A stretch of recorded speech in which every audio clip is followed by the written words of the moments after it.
Pinagpapaliwanag ng Department of Labor and Employment si Tab Baldwin upang alamin kung may valid na alien employment permit ang Ateneo head coach kasunod ng issue ng pagkasawi ng dalawang manlalaro ng Ateneo sa isinagawang training sa Dipoculaw, Aurora. Ayon kay Labor Secretary Francis Tolentino, layunin ng sabina na beripikahin kung legal ang pagtatrabaho ni Baldwin sa bansa alinsunod sa Labor Code at kung saklaw ng kanyang permit ang pagsasagawa ng team building at training activities.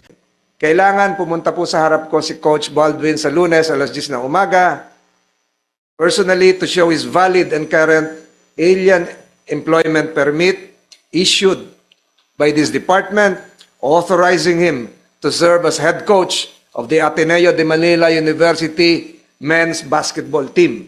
Binigyang diin ng ahensya na maaaring kanselahin ang alien employment permit ni Baldwin kung hindi ito makikipagtulungan sa investigasyon.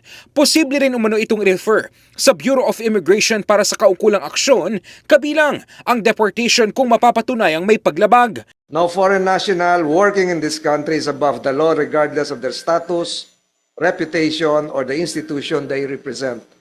Coach Baldwin is employed in the Philippines. He is subject to Philippine labor laws.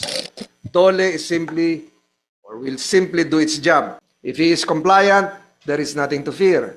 If he is not, then the department will act accordingly. This is not about persecution. This is about the rule of law. Bukod sa Dole, pinasasabina na rin si Baldwin ng PNP Criminal Investigation and Detection Group na gumagawa rin ng sariling investigasyon sa insidente.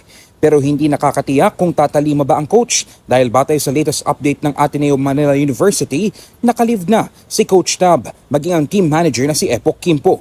Para kay Secretary Tolentino, dapat humarap ang coach upang makamit ang mga naulilang pamilya ang hustisya at kasagutan hinggil sa nangyari sa dalawang atleta. The families of Rene and Divine deserve answers and they deserve accountability.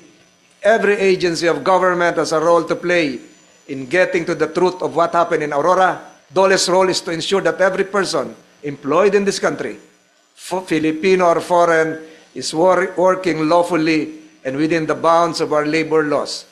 We will not waver in that responsibility. In the heart of changing lives, ako si Brigada Ino Flores ng 105.1 Brigada News FM Manila, The Music and News Authority.